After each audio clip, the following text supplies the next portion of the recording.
just got the roof washed off really good and got rid of the mold and everything. It was on the roof and looked like some tree sap was up there, and I figured, well, I'll come down here and start tearing off the inside panels now that we got the seats out of here. So as you can see, we've got all of these screws that have to come out. I started taking a few of them out, and we're going to pull all these inside panels through the whole, what I would call the passenger side of the bus and the driver's side of the bus.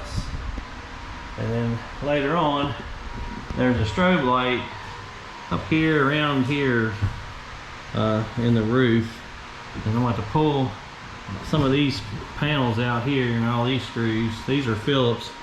Some of them, some buses have rivets. Luckily this is a screw bus, so it's got all the screws that are Phillips, so it'd be easy to kind of disassemble and take apart.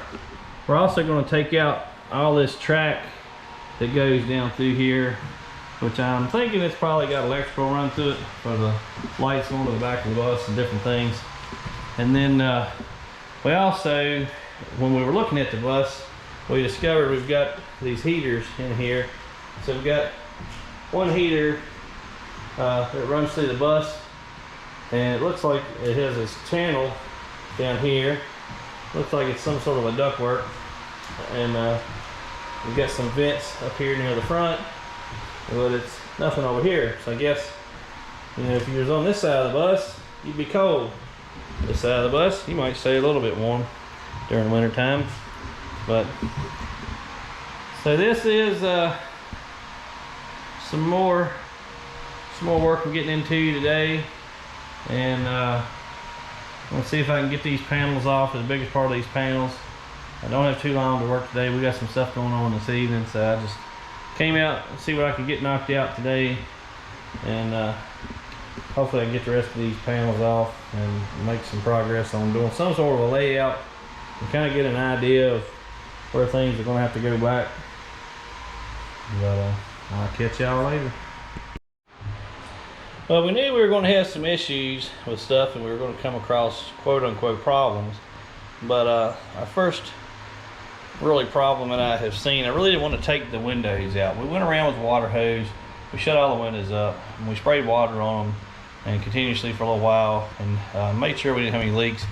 We did have a couple leaks, so on those, I figured I could go outside and seal it up, reseal it with silicone, pull the silicone out, reseal it with silicone, whatever to do, or pull that one window out to repair it.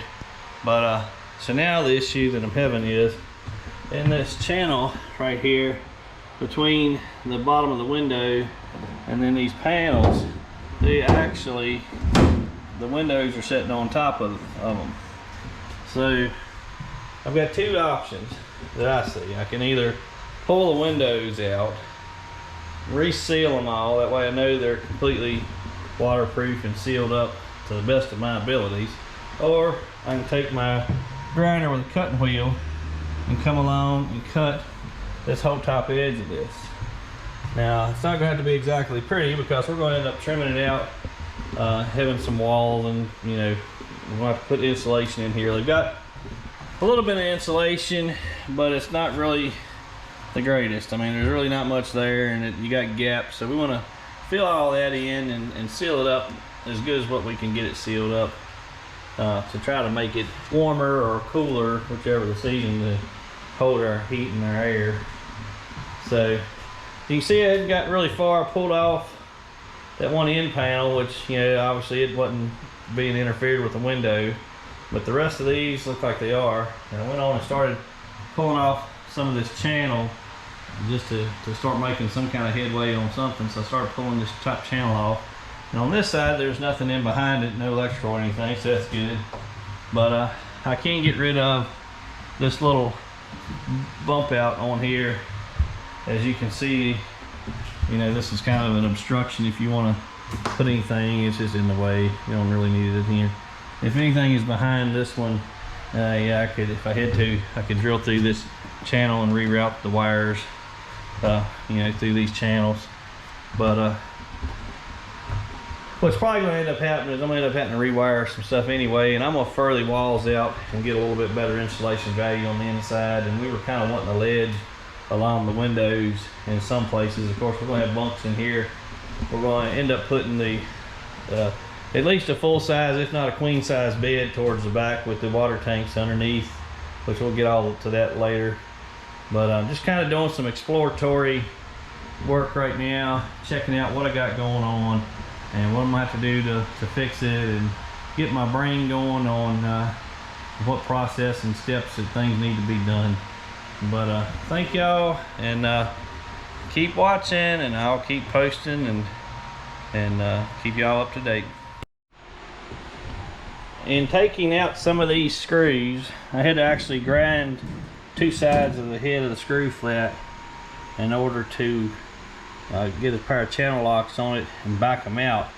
So we were able to get all the screws out of all the wall panels that way, all the way throughout. Then we also found out this issue that their window seal is sitting on it, and we didn't really want to have to pull out all the windows yet. So we may end up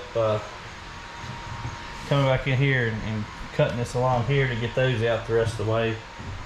And then our next issue is this channel right here has got tubing in it to run the heater back here. So we were on the fence about leaving the heater in or taking it out, and so it's running off of the engine currently.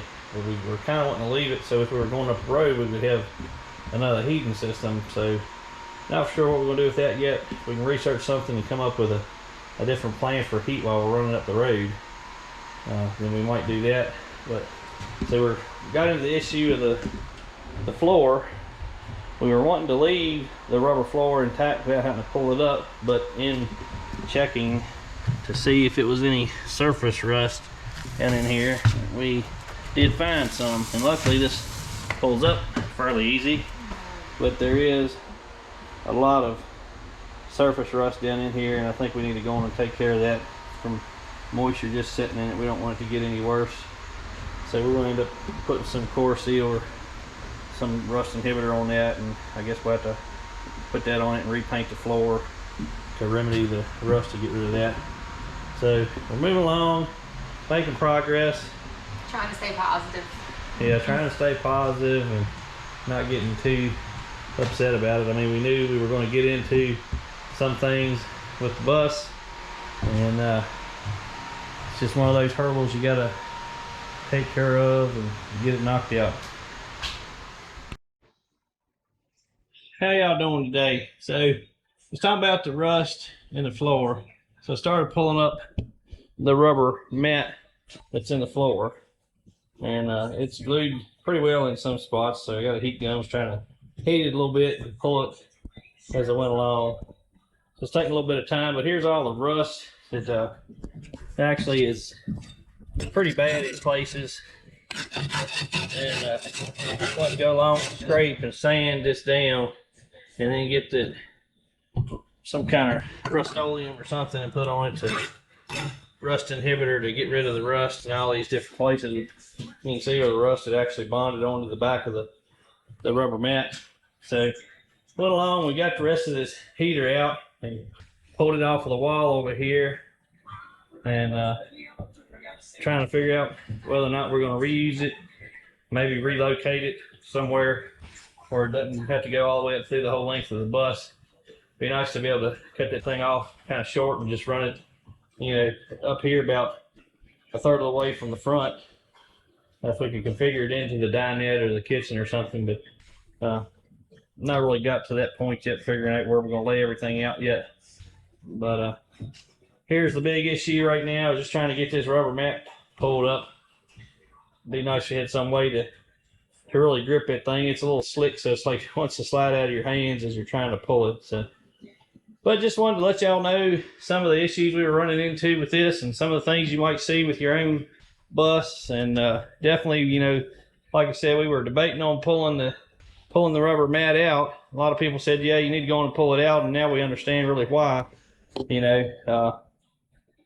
So we're going to fix this and make sure we don't have any more rust under here, and hopefully we won't have any problems for years to come.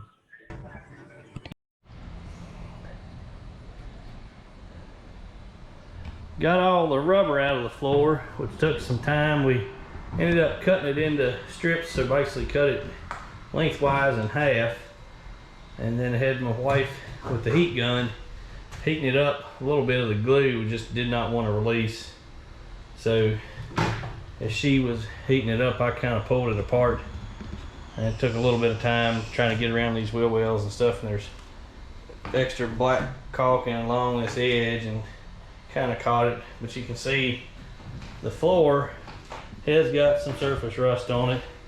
It's not too awful bad towards the front, but you start working your way towards the back and it gets really bad. I don't know, for some reason back here in the back of the bus.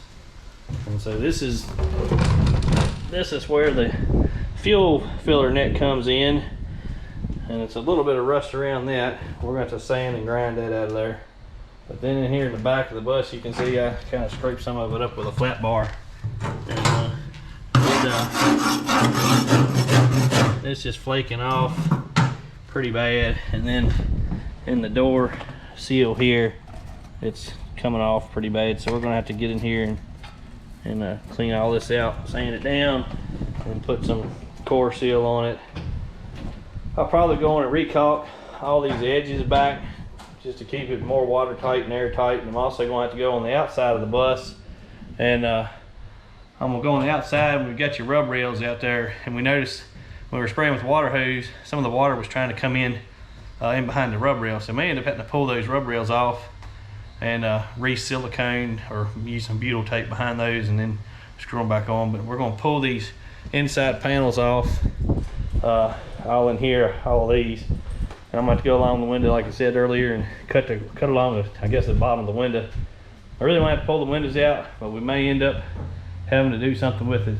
So here she is. She's pretty much getting gutted, and we've got to run to the store, get some more cutting wheels, because it'd be nice if I could have scored that and snapped it, but it's too thick of metal. I'm going to have to end up, I guess, just run along it with the grinder, maybe score it with the grinder without having to cut all the way through it. Maybe I can snap it off. But we'll see. Maybe I'll film some of that for you guys. And so I'm hoping you're learning something, and hoping this is helping y'all out. And you know, thank y'all for joining us. Make sure you subscribe to us and like us. See y'all later.